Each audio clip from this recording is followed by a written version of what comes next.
l'ordre est représenté au niveau de chaque région par un bureau qui est un bureau régional qui permet de rapprocher l'action de l'ordre des médecins vis-à-vis de ces usagers que sont les médecins territoriaux.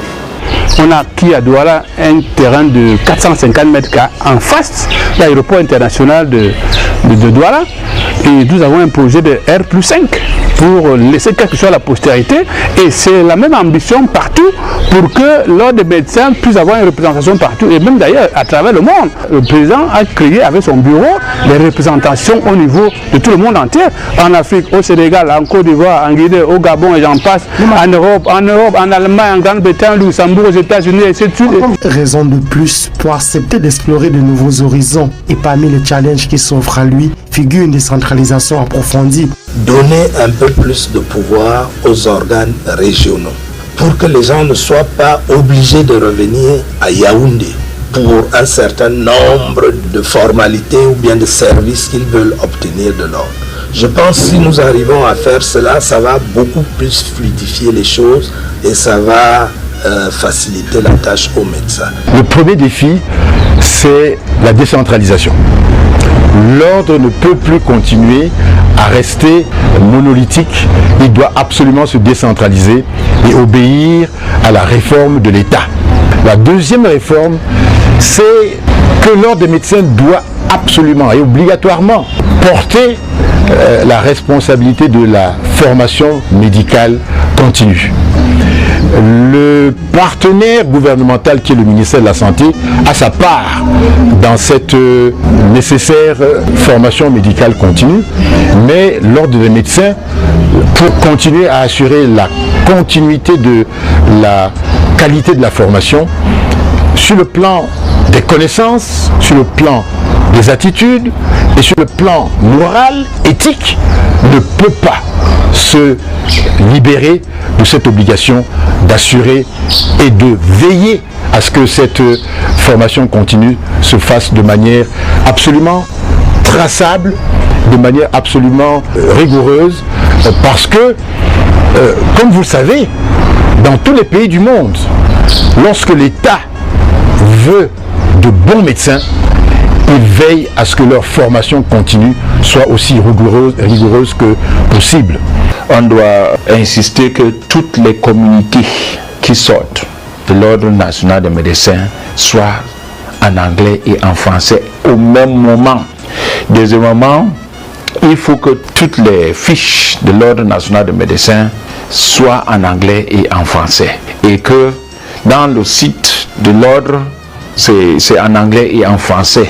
L'anglais qui est dans le site aussi doit être en anglais très bien.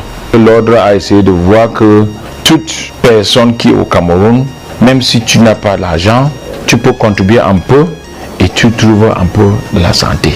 On va seulement encore insister au niveau du ministère de la Santé publique et au niveau du gouvernement pour que cette Universal Healthcare System qu'on a tant travaillé, que ça devienne une réalité.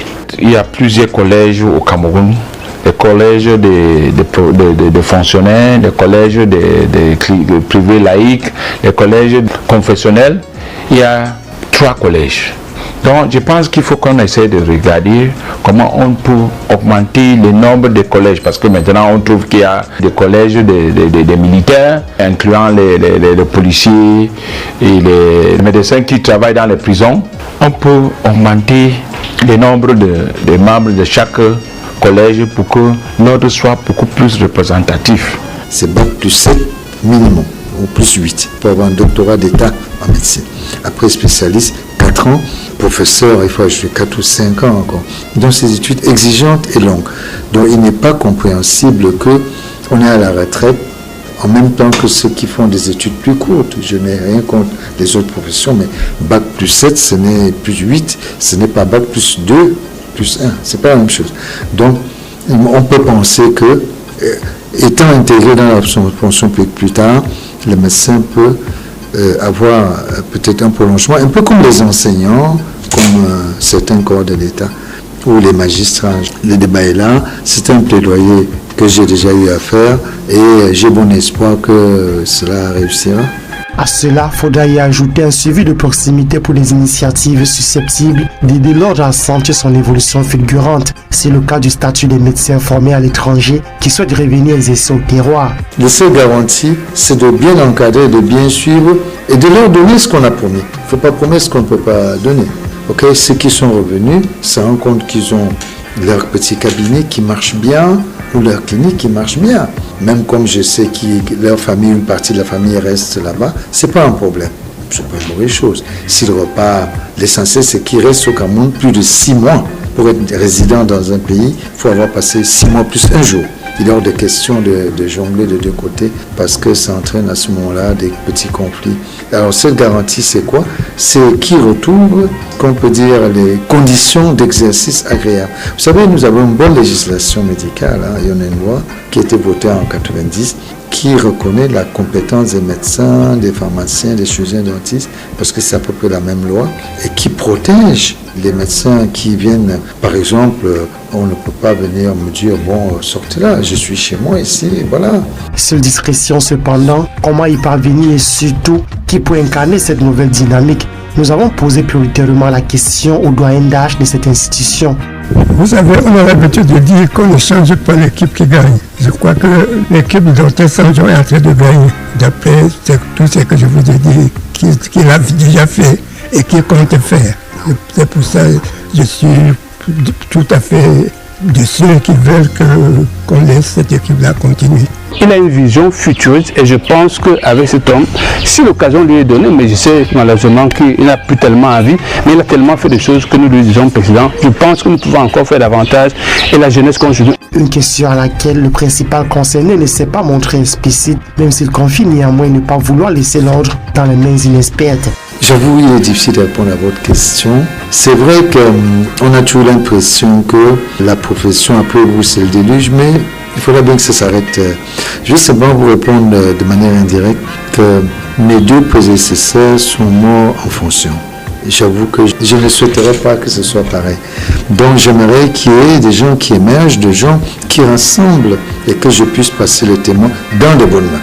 Ça, je peux vous dire, passer le témoin dans des mains inexpertes peut être très dangereux.